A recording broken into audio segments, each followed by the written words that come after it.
Good morning, everybody. It's Wednesday, July 8th, and as of this week, the ceasefire between the United States and Iran is effectively over.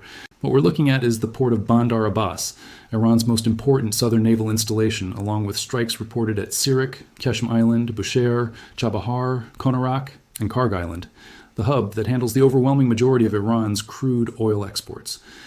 These strikes landed in the early hours of July 8th local time, and they mark the most serious escalation since the two sides signed an interim memorandum of understanding back in mid-June. Let's walk through how we got here, because this didn't come out of nowhere. Back in late February of this year, U.S. and Israeli strikes killed Iran's supreme leader, Ali Khamenei, along with several other senior officials, shattering months of on-again, off-again nuclear negotiations that had been running since the spring of last year. Iran responded with missile and drone attacks against Israel, against U.S.-aligned Gulf states, and against American bases across the region, while at the same time moving to choke off traffic through the Strait of Hormuz, the narrow waterway that carries roughly a fifth of the world's traded oil and natural gas in peacetime. Within 2 days, Hezbollah and Lebanon joined the fight, opening a second front. Saudi Arabia, the UAE, and Kuwait were drawn in as well after being targeted themselves. By any measure, this became a genuine regional war, not a limited exchange of strikes. The fighting was costly, and importantly, it wasn't limited to military targets. The war disrupted global oil and gas markets on a scale not seen in decades, rattled fertilizer and aviation supply chains, and pushed financial markets into repeated bouts of volatility. By the middle of June, independent estimates put the cost to American taxpayers alone north of $100 billion. Against that backdrop, both sides had reasons to want a pause. The 2-week ceasefire took hold on April 8th, but it didn't last. It came under strain almost immediately after Israel struck targets in Lebanon, and Iran refused to reopen Hormuz to normal shipping. Talks in Islamabad in mid-April collapsed, and the United States responded by imposing a naval blockade. Despite that, negotiators kept working, and on June 14th, a memorandum to end the war was announced. It was formally signed on June 17th, with President Trump signing on behalf of the United States at the Palace of Versailles, and Iranian President Masoud Pezeshkian signing for Iran. The blockade was lifted the following day, but tension never really went away. On June 28th, despite a series of clashes, both sides agreed again to halt their exchange of attacks, an agreement that held for barely a week and a half. And now, on July 8th, that interim ceasefire has collapsed for a third time, with President Trump declaring it, in his words, over, following a fresh round of American strikes on Iranian targets. So what actually triggered this latest round? On July 7th, 3 commercial vessels were hit while transiting the Strait of Hormuz.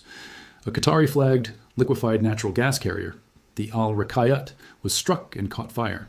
An especially dangerous kind of incident, given that a fire aboard an LNG carrier carries real risk of a much larger explosion. A Saudi-flagged tanker was hit off the coast of Oman. And a Liberian-flagged tanker, identified as the MT Cyprus Prosperity, was also struck. British maritime authorities confirmed the LNG carrier caught fire after what Iranian state television described, without directly claiming responsibility, as the vessel having ignored warnings. The other 2 ships sustained damage but were able to continue on their way, and no injuries were reported aboard any of the 3. Notably, all 3 ships appeared to be using a shipping route that hugs Oman's coastline rather than the specific corridor Iran has insisted is the only safe passage through the strait. Since the war began, Iran has repeatedly asserted that only its approved route is secure, and it has been suspected of targeting vessels that use the alternate route instead. Qatar's foreign ministry called the attack on its tanker unacceptable, and said it holds Iran fully and legally responsible. The U.S. and most Gulf Arab states have flatly rejected any Iranian claim to a right to charge for, or control, passage through an international waterway. In direct response, U.S. Central Command launched what it described as a series of powerful strikes against Iran, hitting more than 80 targets with precision munitions. According to CENTCOM's own statement, the goal was to further degrade Iran's ability to threaten freedom of navigation through the Strait of Hormuz, and to hold Iran accountable for what the command called unwarranted aggression against commercial shipping and civilian crews. The targets included coastal radar sites, air defense systems, command and control networks, anti-ship missile capability, and more than 60 small, fast attack boats belonging to the Islamic Revolutionary Guard Corps Navy, both in and near the strait. Video geolocated by international news organizations showed explosions and large fires at Bandar Abbas. Iranian state media reported explosions heard at Sirik, Keshem Island, Bushehr, Chabahar, and Konarak, and reported later that blasts were also heard on Karg Island itself, the island that handles roughly 90% of Iran's crude exports, and which U.S. officials have previously called the central node for the entire Iranian oil supply chain. Iranian officials told semi-official news agencies that strikes on Chabahar hit a maritime control tower and a fuel depot, and that power lines serving the area were cut, with 2 of 3 later restored. Local reporting also described injuries at Sirik's fishing and commercial port from shrapnel, and black smoke rising over the fish market at Bandar Abbas after fishing boats caught fire. Iran's own military said 8 of its Air Force and Navy personnel were killed in the initial round of strikes on Bandar Abbas and Bushehr. Alongside the military response, the Trump administration also moved on the economic front, reimposing sanctions on Iranian oil sales that had briefly been eased under the interim agreement. That earlier easing had allowed Iran, for the first time in years, to sell crude openly on international markets for US dollars, rather than relying on discounted, often disguised sales to buyers like China. Iran's foreign ministry called the reimposition of sanctions a clear violation of the Memorandum of Understanding, and said it holds the U.S. government responsible for the consequences of that breach. Iran did not let the strikes go unanswered. The Islamic Revolutionary Guard Corps said it launched a joint missile and drone operation in what it described as an initial response, hitting American military sites in 2 neighboring Gulf states. The IRGC claimed its forces struck the U.S. Navy's 5th Fleet installation at Port Salman in Bahrain and the Ali Al Salam Air Base in Kuwait, and said it shot down an American MQ-9 Reaper drone that it claimed had tried to interfere with the operation. Air raid sirens sounded in both Bahrain and Kuwait. 1 IRGC member was reported killed in the exchange. This was not the first time the conflict had spilled into these 2 countries. A similar round of Iranian strikes on Bahrain and Kuwait followed U.S. strikes back in late June. And in that earlier incident, a residential building in Bahrain was damaged by what Bahraini authorities said was an Iranian drone with no reported loss of life, while Kuwait's military said its air defenses intercepted incoming missiles without damage or casualties. The regional reaction to this pattern has been consistent and sharp. Kuwait's foreign ministry condemned what it called repeated, sinful Iranian attacks on its territory, describing them as a flagrant violation of its sovereignty, a direct threat to its security and stability, and a violation of international law and the UN Charter. Bahrain condemned the strikes in similarly strong terms, saying they undermine opportunities for de-escalation in the region.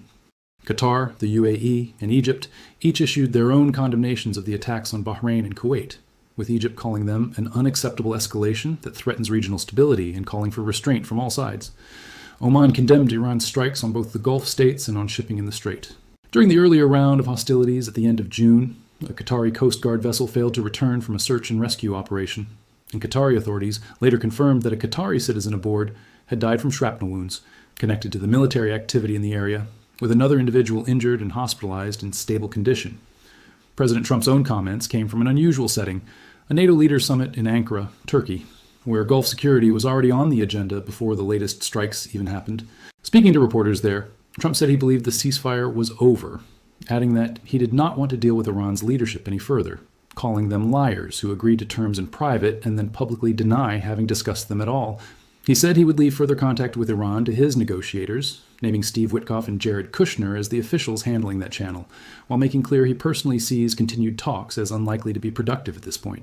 In a social media post, he described the fresh strikes as retribution for the previous day's attacks on commercial ships, and warned that things would get, in his word, worse if Iran struck at shipping again. At the same time, he said he did not want a full return to all-out war and left the door open to further negotiation. He also raised the possibility of additional steps if Iran continues to escalate, including reinstating the naval blockade on Iranian shipping, retaking Karg Island, and potentially targeting Iran's electrical grid and water desalination infrastructure, an option international law experts have warned would raise serious war crimes. Concerns given the civilian populations that depend on that infrastructure. Trump said he would prefer not to go that far, but acknowledged it could become necessary depending on how Iran responds. It's worth being precise about what is actually confirmed here versus what remains speculative. The claim that more than 60 Iranian fast attack boats were destroyed comes directly from the U.S. Central Command statement, not from independent verification. In CENTCOM's own language noted, the U.S. retains what it called special capabilities that it declined to detail publicly. Iran, for its part, claimed its retaliatory strike destroyed 85 major U.S. military installations across the 2 bases in Bahrain and Kuwait, a claim that has not been independently verified and that stands in some tension with Kuwait's own account, in which its military said it intercepted incoming missiles with no reported damage, and with Bahrain's account of a single damaged residential building and no casualties. As with most rapidly moving conflict reporting, official statements from all sides should be read as claims made in the middle of an information contest, not as confirmed after-action assessments. Independent battle damage assessment, if and when it becomes available, will likely differ from the initial numbers put out by either military. On the international response beyond the immediate region, reactions have split fairly predictably along existing lines. The head of the International Maritime Organization, Arsenio Dominguez, condemned the attacks on shipping in the Strait over the preceding 2 days and called for maximum restraint and de-escalation from all parties, noting that nearly 6,000 seafarers remain effectively stranded in the Persian Gulf as a result of the ongoing danger to commercial traffic. European aviation regulators issued fresh advisories warning airlines of the potential for further military action and the risk that Iranian airspace could become newly dangerous if the ceasefire fully collapses. In Washington, criticism of the renewed strikes came from some in Congress, including Senator Bernie Sanders, who argued that restarting the conflict would not make the United States safer and would cost more lives and money after what he characterized as a war that began on false pretenses. Others in Washington have defended the strikes as a proportionate and necessary response to attacks on international shipping and on U.S. personnel and allies in the region. This is very much a live political debate in the United States, not a settled question. And reasonable people disagree on how to weigh deterrence against the risk of a wider war. It's also worth noting the timing. The latest wave of American strikes landed while much of Iran's political leadership was traveling to and from Najaf, Iraq, for the multi-day funeral of the late Supreme Leader Khamenei. Iranian President Pezeshkian was returning from that funeral when the strikes occurred. Whether that timing reflects deliberate strategic signaling, operational necessity, tied to the ship attacks the day before, or a simple coincidence is not something that can be established from public reporting. And I want to be careful not to assert a motive that hasn't actually been confirmed by either side.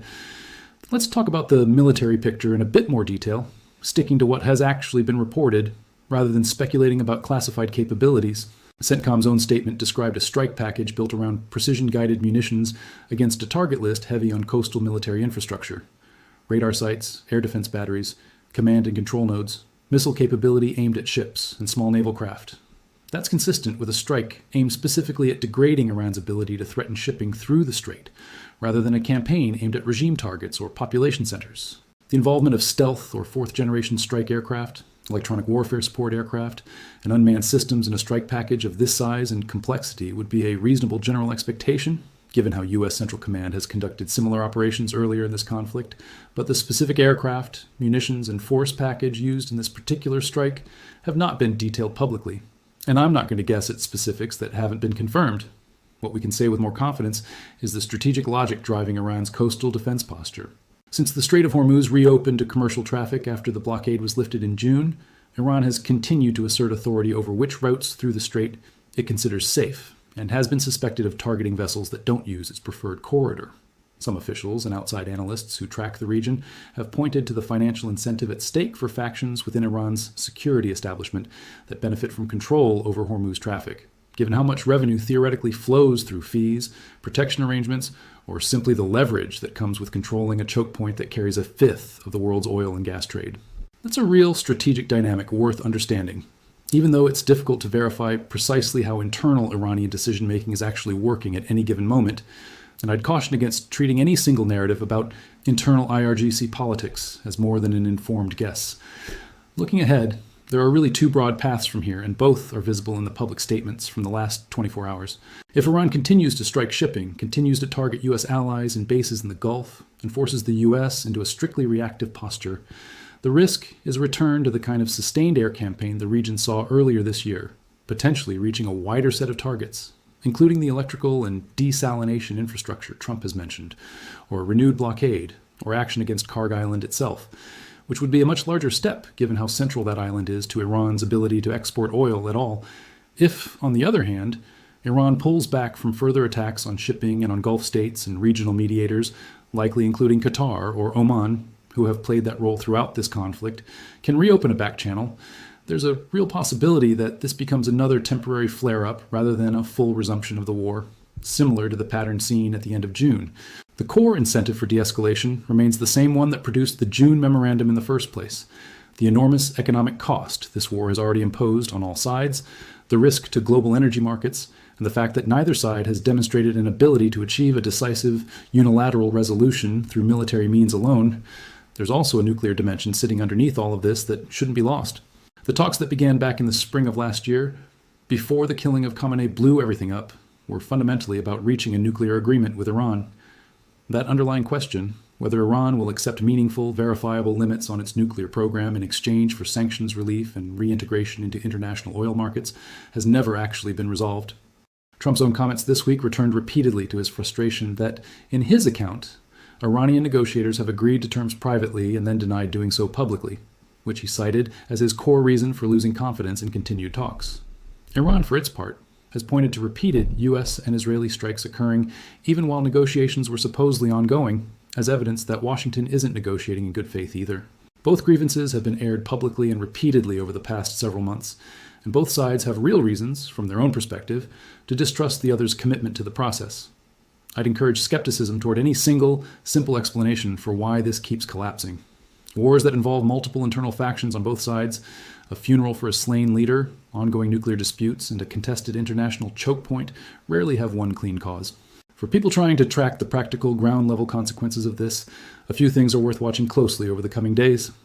First, oil and gas prices, which have already reacted to the news out of the Strait, and which tend to move quickly on any signal that Hormuz traffic is at renewed risk, given that a fifth of the world's seaborne oil and gas moves through that one channel.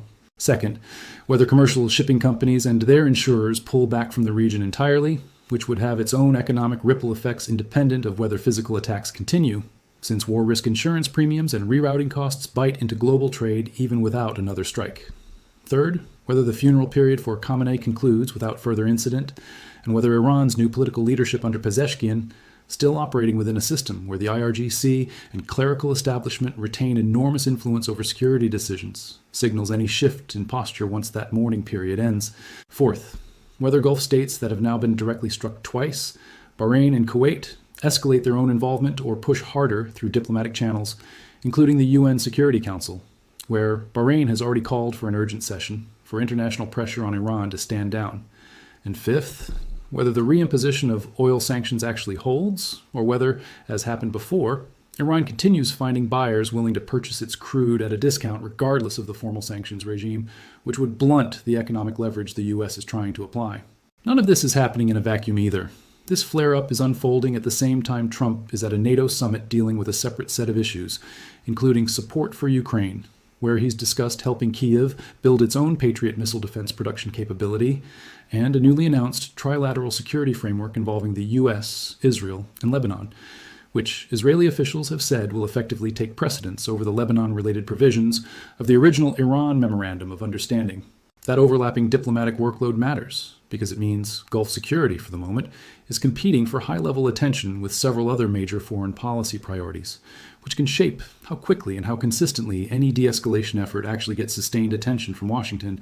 Stepping back from the day-to-day details, the honest summary is this. A war that many hoped had been brought to a close through the June memorandum has now flared up for a third time in under a month, each time following the same basic pattern: attacks on shipping, retaliatory U.S. strikes, Iranian retaliation against Gulf state targets, international condemnation, and then a fragile attempt to pull back from the brink. Whether this particular flare-up follows that same pattern and settles back into an uneasy, contested peace, or whether it becomes the moment the ceasefire finally and permanently gives way to sustained, wider war, is genuinely not something that can be predicted with confidence right now. The economic incentives on all sides still point toward de-escalation. The political and military dynamics on the ground, including a security establishment in Iran that has shown a repeated willingness to test the ceasefire's limits, and a U.S. administration that has shown a repeated willingness to respond with significant force, point toward continued instability. Both things are true at once, and that tension is exactly why this story is worth continuing to watch closely, rather than assuming it resolves cleanly in either direction. Let's spend a little more time on the economic side of this, because for most people watching from outside the region, the price at the pump and the cost of shipped goods will end up being the most direct way this war actually touches their lives. The Strait of Hormuz sits at the mouth of the Persian Gulf, and in ordinary peacetime conditions, roughly a fifth of all oil and liquefied natural gas traded globally moves through that single channel, funneled past Iran's southern coast on one side and Oman's Musandam Peninsula on the other. That geography is exactly why the strait has been fought over, in one form or another, for decades, and it's why even a handful of tanker strikes can move oil futures markets within hours, long before any analyst has confirmed how much physical damage actually occurred. Traders tend to price in worst-case disruption first and ask questions later, which is part of why oil prices jumped specifically after Trump's comment that the memorandum with Iran was over, rather than only after the strikes themselves were confirmed. That's a pattern worth understanding on its own terms. Markets often react to rhetoric and perceived risk as fast as they react to physical events, sometimes faster. Insurance is the other piece of this that rarely gets enough attention in day-to-day coverage. War risk premiums for vessels transiting the Gulf have been elevated for months now, and every fresh round of attacks on commercial shipping pushes those premiums higher still, which raises the cost of moving goods through the strait regardless of whether any particular ship gets hit. Some shipping companies have already been quietly rerouting around the Cape of Good Hope, adding significant time and fuel costs to voyages between Asia and Europe rather than risk the Gulf corridor at all. The International Maritime Organization's own count of nearly 6,000 seafarers effectively stranded in the Gulf points to a less visible but very real human cost sitting underneath the geopolitical headlines. Real crews on real ships, unable to safely continue their voyages or return home, caught in the middle of a conflict that has nothing to do with them personally. It's also worth putting this latest flare-up in the context of just how unusual this entire war has been, even by the standards of a region that has seen more than its share of conflict over the past 2 decades. The killing of a sitting supreme leader of Iran, rather than a lower-ranking military commander, was itself an extraordinary escalation when it happened back in February, breaking a pattern of more targeted strikes that had characterized earlier confrontations between Israel, the US, and Iran, going back to the assassination of Qasem Soleimani in January of 2020. Every escalation since has, in some sense, been downstream of that initial shock, including the drawing in of Hezbollah within 48 hours, the involvement of Gulf Arab states that had largely tried to stay above the fray in earlier rounds of this broader conflict, and the sheer scale of the economic disruption that followed. Comparisons to the 12-day war fought between Israel and Iran back in June of last year are useful up to a point, since some of the same strike code names and tactical patterns have recurred, but this current war has run for months rather than days, has drawn in a wider set of countries, and has produced a much larger and much more fragile diplomatic settlement in the form of the June Memorandum, precisely because the underlying disputes over Iran's nuclear program, over control of Hormuz, and over the future of the region's security architecture were never fully resolved by that agreement. It bought a pause, not a resolution, and pauses built on unresolved disputes tend to be exactly this fragile. There's a useful distinction to draw between the stated goals of the memorandum and what it actually achieved on the ground. On paper, the deal was meant to end hostilities, reopen the strait to normal commercial traffic, allow Iran to sell its oil openly again, and create a 60-day window for negotiators to work towards something more durable, potentially including new nuclear verification arrangements. In practice, it produced a series of temporary lulls, each of which broke down within 1 to 3 weeks, generally following the same trigger. An attack on shipping in or near the strait, followed by a U.S. strike, followed by an Iranian strike on Gulf state targets, followed by international condemnation and a renewed fragile effort to get both sides back to some kind of standstill. That repeating cycle is itself useful information. It suggests that whatever incentives exist for de-escalation, largely economic ones tied to the immense cost this war has already imposed, have not yet proven strong enough to override the incentives on at least some actors within Iran's security establishment to keep testing the ceasefire's limits, particularly around control of shipping through the strait. Whether that reflects a genuinely fractured Iranian decision-making process, with different factions pulling in different directions, or a more deliberate strategy of controlled escalation aimed at extracting better terms in ongoing negotiations, isn't something that can be established with confidence from public reporting, and any confident claim either way deserves real skepticism. It's also worth acknowledging how differently this story is being told, depending on which outlet or which government statement you're reading.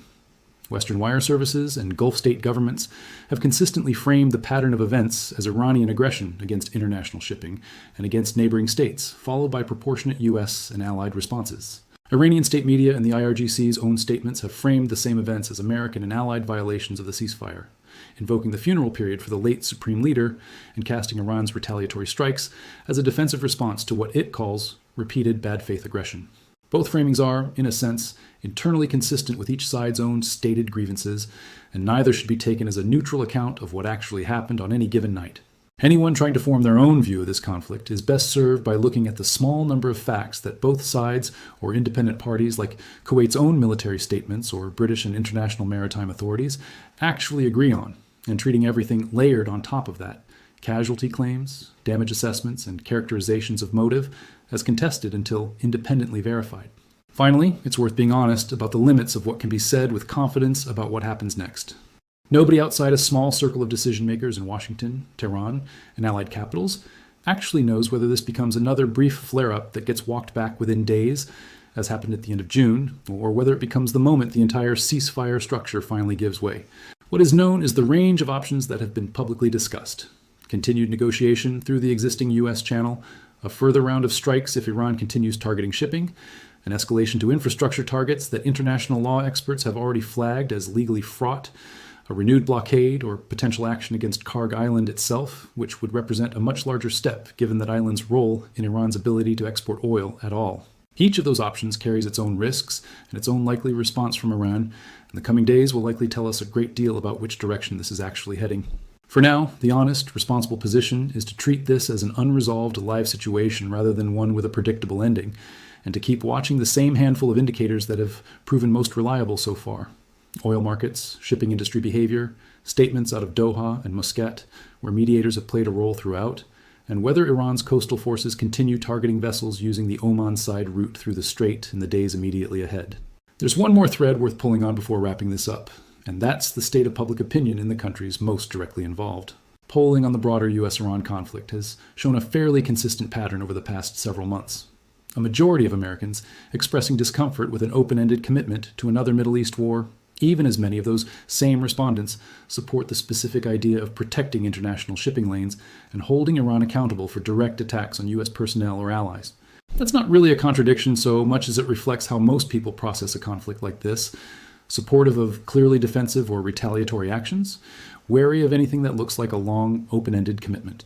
Inside Iran, public sentiment is much harder to gauge with any real precision, given the constraints on independent media and polling there, but the scale of the funeral gatherings for Khamenei this week and the state media's heavy emphasis on framing recent events as foreign aggression against a nation in mourning both suggest a leadership that is actively working to shape domestic opinion around this latest escalation rather than simply reacting to it.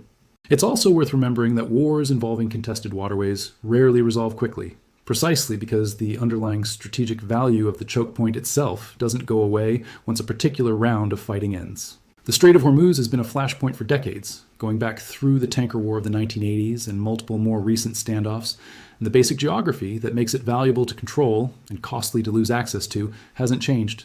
That's part of why agreements like the June Memorandum tend to buy time rather than resolve the dispute outright. They can pause the shooting without actually settling who controls or profits from the waterway itself.